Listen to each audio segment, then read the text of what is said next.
not for ordinary people in this country. We've had a recession since 2008 for ordinary people, getting worse slowly, little by little. That's part of the problem. If they'd taken the people of Coventry from 15 years ago and suddenly dumped them where they are now, there'd be hell on. People wouldn't accept it at all when they think about what's happened to their standard of living, to their wages, to their community, and all the rest of it. But it's said that if you want to boil a frog, a live frog, you put it in the water and you turn the water up gently. And that's unfortunately what's been going on here recently.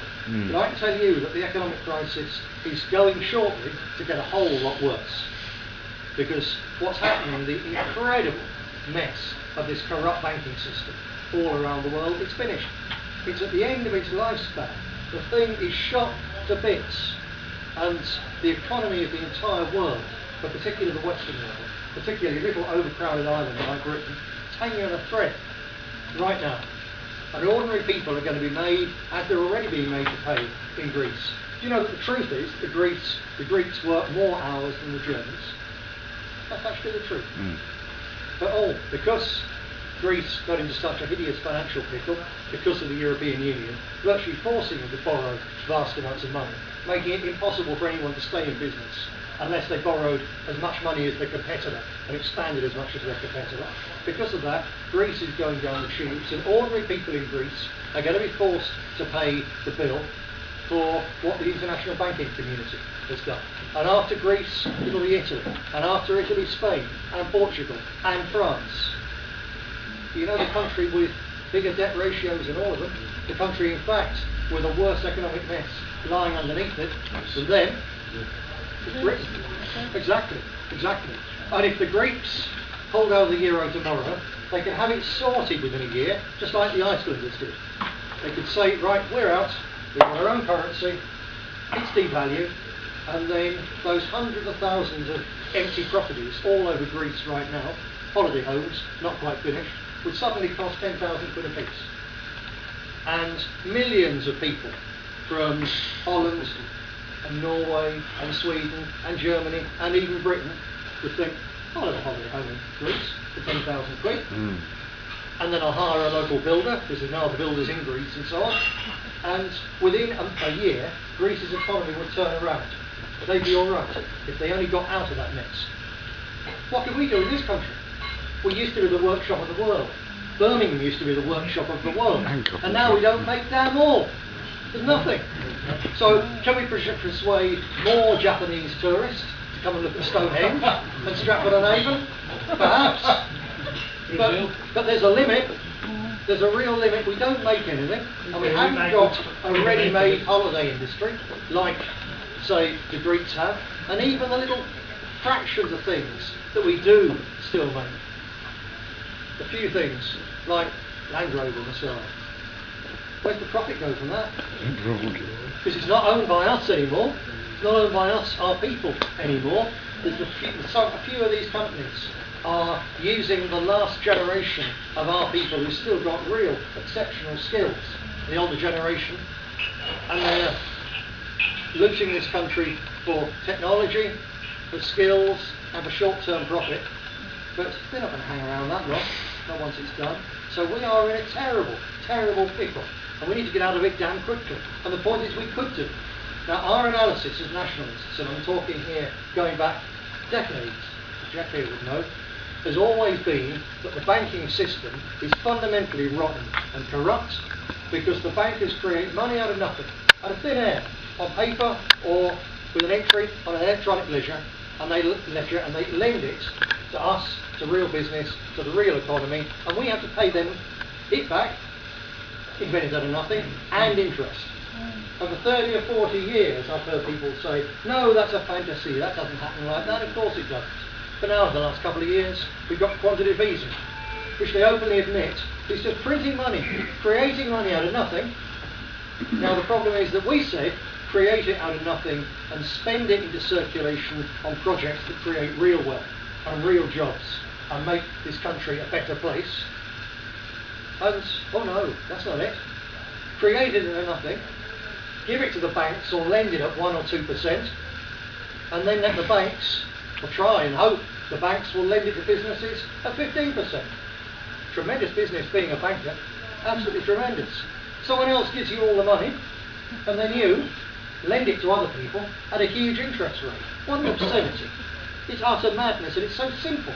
Just think about it for a minute, that the quantitative easing scheme, they're now talking about, by the end of the current tranche of it, it's going to be £500 billion, just invented out of nothing. Isn't this what happened to Germany in the early... Rather slightly, yes. If they can put £500 billion into the economy without creating a German-style inflation, then why can't it be put into construction? Why can't it be put into new houses? Absolutely. Why can't it be put into rebuilding British industry, making things that people really need in this country and all over the world? Why should it be given to the banks so that they can make another huge profit on it, when the only reason that the risk of creating massive inflation is if they produce and print too much money is what it's going to do? The only reason we're in this mess in the first place is the fact that banks got themselves and us into this mess. And it's criminal. And what's happening, what's beginning to happen in Greece and Italy and so on, and they're keeping it quiet, remember, just how bad it is. They're keeping a lot of the protests quiet. They're keeping it all under wraps. You may have read on our website a couple of weeks ago a report that I did from comrades of ours in Italy, where the Italian National Party, Forza Nuova, together with a big block of radical farmers in Sicily and then all over southern Italy, they brought the whole place to a standstill for 4 or 5 days with a fuel blockade. They ground Sicily to a standstill, supported by everyone in Sicily. This was a protest against the way that the place has been so fouled up and so neglected by distant Rome. They had 100,000 people out in that protest. The Nationalist Party, working with radical farmers and hauliers, had 100,000 people out protesting in Italy. Not one word in any newspaper, in any radio station, on any TV station, anywhere in Europe outside of Italy itself, where they knew what was happening. They're hushing up so much of the crisis and so on. It's perfectly obvious in this case why. Because they know that fuel prices, as I said before, are going to go up at least 50%. And the last thing that they want is British hauliers and British motorists having ideas to think, well, if they do that to us, when still 75% of it's tax, so that is within the capability of the British government to cut a bit to make up for it, well, look what the Italians have done, we'll do it. Because the Italians in turn were copying what happened in Britain in 2001 when our hauliers and refinery workers and so on went on strike. So that's it. So they're desperate to avoid this sort of thing, so they're keeping that quiet. But the fact is that however much they're keeping it quiet, the pain and the strain that the next wave of the banking crisis is going to impose on ordinary people is going to be such that people are seriously going to have to will start thinking, do we really just have to accept the same old lies, the same old excuses, the same old bailing out the banks that we all have to pay for? Well, no, they don't have to, because they can turn to us. Because we've got a very simple, very practical solution, which we've known about for decades, which we've told people about for decades. It's been confirmed now that you can do it. It's just a matter of having the political will to do it right and saying the money that this country can produce must be used to build this country and not to rebuild the profit sheets of banks.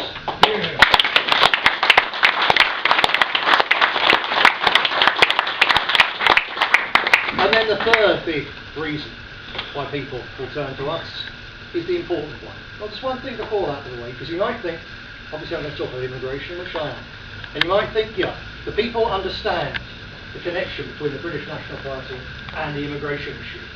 But do they understand the connection between us and, say, the financial mess? So a little example, a straw in the wind, showing that they do. We had a letter in my constituency office up in the northwest of England, just last week, from a young man who's involved in Liverpool, and Liverpool is still fundamentally a traditionally British city. It's not enriched. It's terribly poor compared to Birmingham, in fact. It's a terrible place. It's hideously white, to use the term the BBC would use. So it's not the place where we've got the biggest residents of all. But nevertheless, in there, this young chap got in touch with us to say that he's involved in quite a big youth training scheme. He's one of the youngsters on this youth training scheme in part of Liverpool. And it's being closed down. Part of the government and Labour Council cuts. It's going to go. And he contacted us to say that he and the other youngsters in this scheme, they had this meeting to discuss, well, what can they do to campaign to keep the scheme open, because it's helped them and a lot of their mates, and it's a really good thing. It's one of these that works and gets kids into a trade and into a job if it's all possible. And they had a meeting to discuss what should they do. And one thing they came up with, they said they wanted to have various people who might know, how the hell to sort this shocking mess out, to do a sort of question time, a local question time for them on this issue and other issues. And he said that various names were discussed. The local Labour MP, that's logical, she's their MP, fair enough. Paul McCartney, because he's a Scouser, I suspect that he's rich enough to keep out of Liverpool these days. There are various names he said were put about, but one name was most popular of all, Nick Griffin. They wanted me there. We hope it'll come off, we don't know if it will, but isn't that a fascinating thing?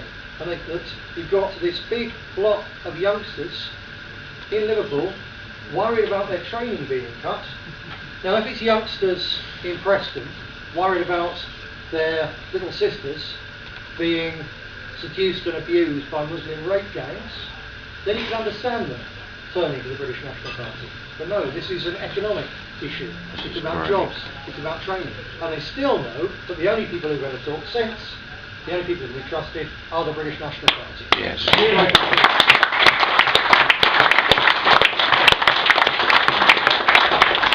And if they know that in Liverpool on the subject of cuts to youth training schemes, you bet your life they know it all over the country on the subject of race and immigration and all the horrors that those things have produced. Absolutely. Because they know that we've said it long and loud, despite the cost, and considerable cost to all sorts of people who've been persecuted, who've been put in court. Several over the years have been jailed. Far, far more people have lost their jobs. People who had all sorts of pressure, all sorts of trouble, but standing up for us, standing up on this most important issue. And it is the most important issue, because the bankers could wreck our economy for 100 years, and at the end of it, it's only a matter of political will to put it right. So we could be dragged into war after war after war, and at the end of a series of disastrous wars, all that you need is a government that says no more war. But you can't undo the immigration mess as easily as that. Once we are a minority in our own country, which is going to happen if things aren't turned around in the lifespan of the younger people in this room, let alone all our children and grandchildren and nephews and nieces, once we're a minority, there is no way back other than one, actually. And there is one, but for the hardcore amongst you, I'll tell you what it is. War. That's Russia. That's Russia. It's not a civil war in this country, we'll lose it. We're a soft people, I'm afraid. We're an old people. We're up against people like the Afghans, for whom the insult, I'll skin you alive, is actually something that they do. We'll lose if it comes to that. But Russia is a huge and still European nation, and Russia will not, in the end, accept being totally surrounded by the third world and by radical Islam. And if we don't win politically, there is still a hope that that's how to be sorted out by Russian troops. They tipped the balance throughout Europe in 1942, 44, 45. They tipped the balance, in fact, against Napoleon. They've done it before, and that is what will happen again if we're very lucky. But what a horrible thing. Would we really lose then? Yes. If it comes to a shooting, fighting war in 20 years' time, we will lose because there will not be enough of us. That's the thing. That's the true horror of it. And we don't want it to come to that anyway. But there is still time to sort it out, if only for this reason. That they're not all here, in fact, because they want to conquer this country. They're here because they want the easy life. The thing which draws them isn't the desire to conquer Britain and get revenge for our colonial past, although it's something which does motivate quite a few of them. The thing that draws them is welfare checks, it's free housing, and all the rest of it. And if you want to stop the wasps coming to the party, just put the lid on the jackpot. that. That's all we've got to do. As simple as that.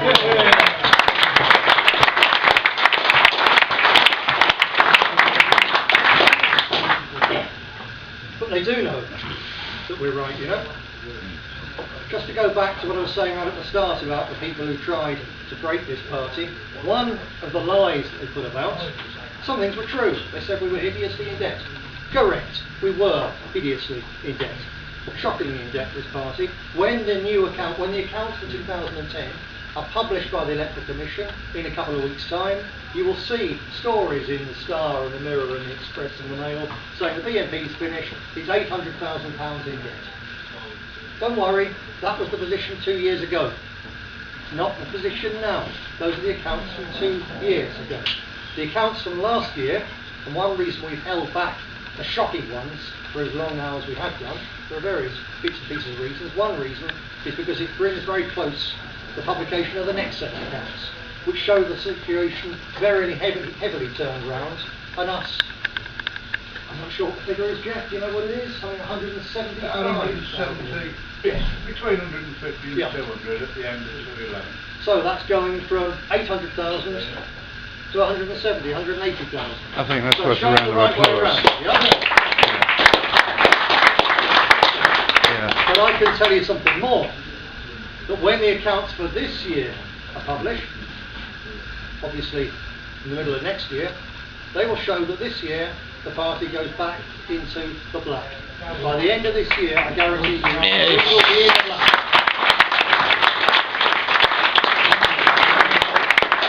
And incidentally, that could have not have been done without the work behind the scenes that Jeff Dickens has put in, helping Treasury. Thank you very much, Jeff. Yeah.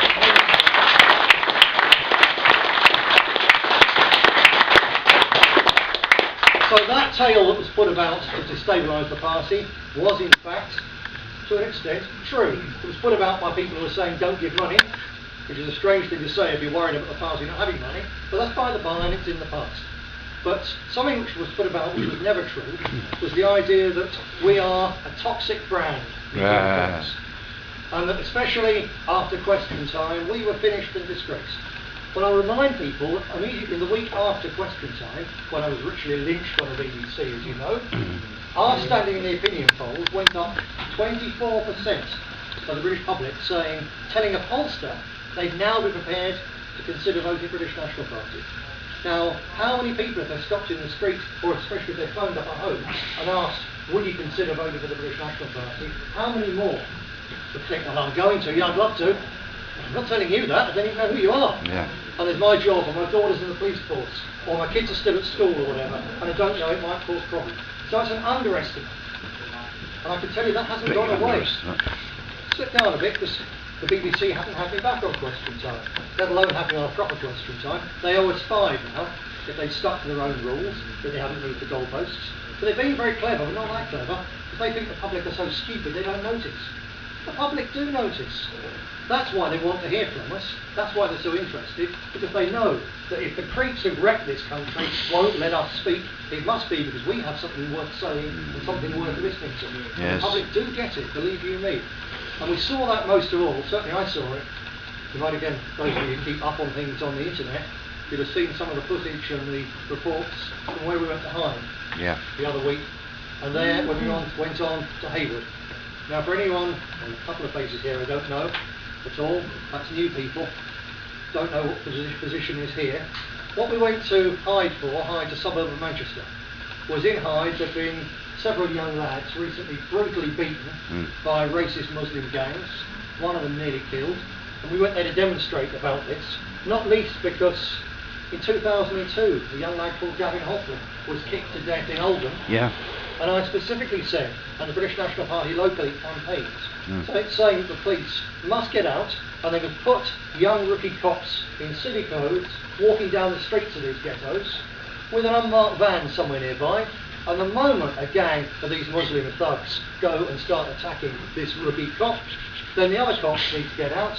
They need to give them a good educational experience, and then they need to be put into court, and they need to be thrown into prison, and when they come out they need to be deported.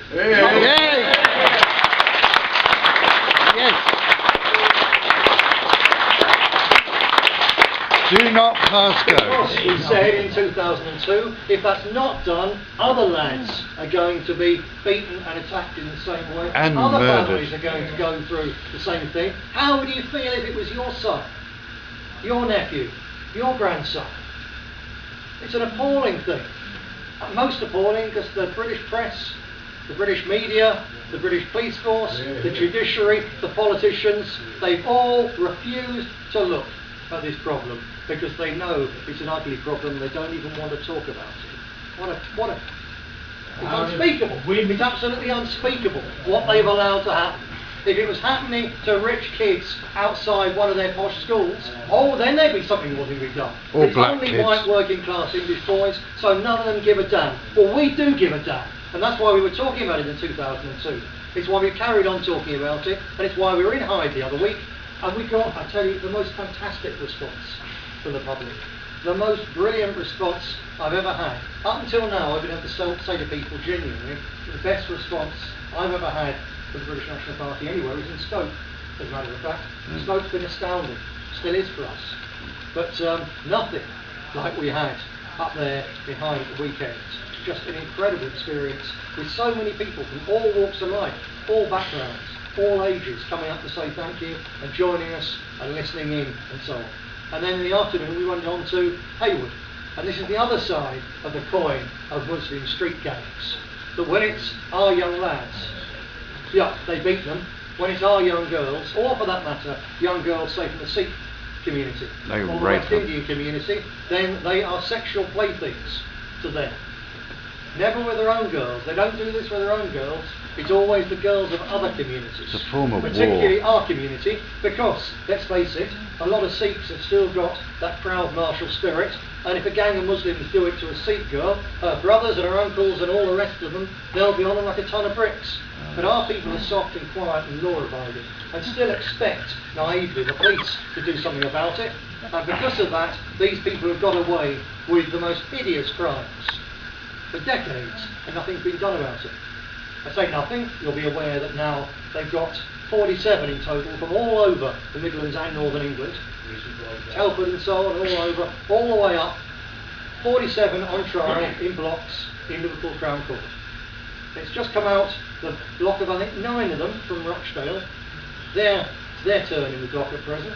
So it came out the other day that, according to the police and the prosecution, thousands of men have gang raped, or at the very least had sex with, these 13, 14-year-old girls. That's the figure, thousands of men. Just with the girls from Rochdale. Not the ones from Stoke and from Burton and from Manchester and from the other towns. Just the ones from Rochdale. The figure that's come out is that thousands of men have had sex with these 13, 14-year-old girls, drunk out of their brains, because it's the only way they could get through it. And yet they've arrested 9 of them. What the hell is going on? You've got thousands of paedophile gang rapists out there in and around that one town alone, and the police think it's all right to arrest 9 of them. 9,000 to do me. That's what needs doing.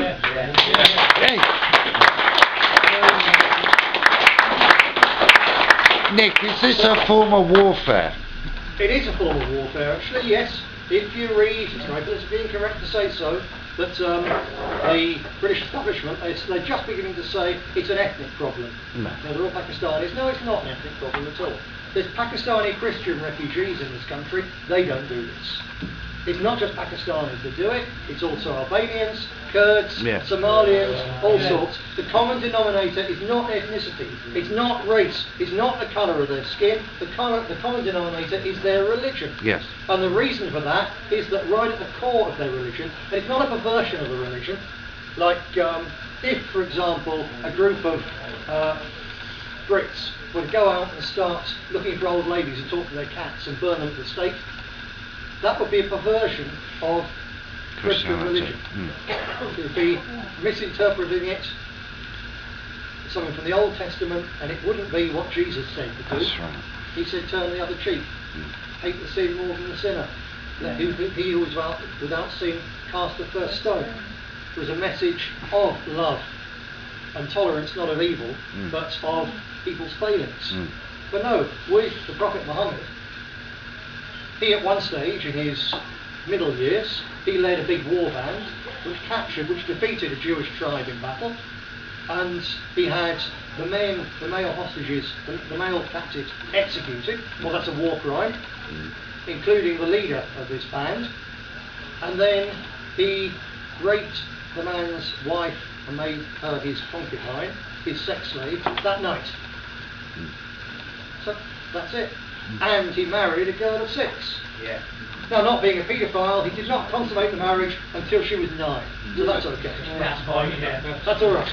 But he was flying But her it all sets- the way. It sets the tone, and to a Muslim, anything the Prophet did or approved of in his lifetime is fine. It's all right, it's halal, it's proper. Anything he did, because he's the perfect man, and he's the model for Muslim men. And since he said through the Quran that women, among the women who are lawful to you, are those who your right arm can take. Slaves. Those that you take as sex slaves, that's all right. Because he said that, that's this theme that runs through Islam.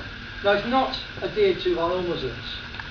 And we shouldn't blame the Muslims. No, it's We not. blame Islam, and we blame the political elite who've allowed this strand, which is this deep strand within Islam, to run amok. Because if they'd been tough with the lads when they started doing it 30 years ago, and made it clear, no, it damn well is not acceptable in this country, then the culture would have changed to a degree, and we wouldn't have the problem. So it's our own elite who've let this monster out of the bottle, but don't think this monster's an accident. The monster comes from the Quran and the Hadith. And as you know, they're saying things like that. They tried to put me in prison. They did that not to punish me, but to punish all of you. Yeah. And to stop everyone out there daring to think about it, daring to speak about it, daring to want to do something about it. That's what they've done, and they have failed. And I'll tell you how they failed, because when we went to Hayward, where the problem there was that a small group of the groomers, of these sexual perverts and deviants, have been using, or alleged to have been using, a shop and several shops in Hayward as the basis of operations. And the ordinary people there have finally got sick of nothing being done about it, so they had several hundred of them demonstrated outside one of these shops. Don't listen to people who say it's too late, the British people are too stupid to do something about it, they're not awake. No, they are awake, they are prepared to stand up. What was done in Hayward, and we met a lot of the kids, it was mainly kids of 14 and 15, several hundred of them, outside that shop, and their mums and their dads, protesting peacefully against not just the Muslim grooming problem, but against the fact the police had done so little about it for so long. And the protest did turn ugly, and I spoke to a number of people as to why, and it turned ugly when a police officer pushed one of these young lads to the ground and then kicked him in the face. At which stage, the crowd went wild and ran the police out of town. So, that's what's coming.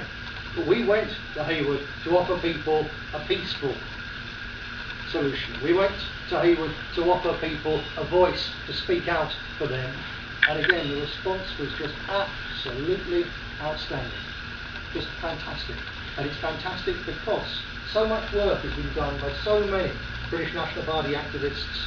You know what it's like, 150 houses in the night with the leaflet in when it's wet and so on. You think, well, does it really make a difference? Of course it does. Of course it does, because in itself it doesn't, but you multiply it by so many times, and if you don't do it here, then why should someone do it in another town? And so on. Why will people do it? It's the fact that I know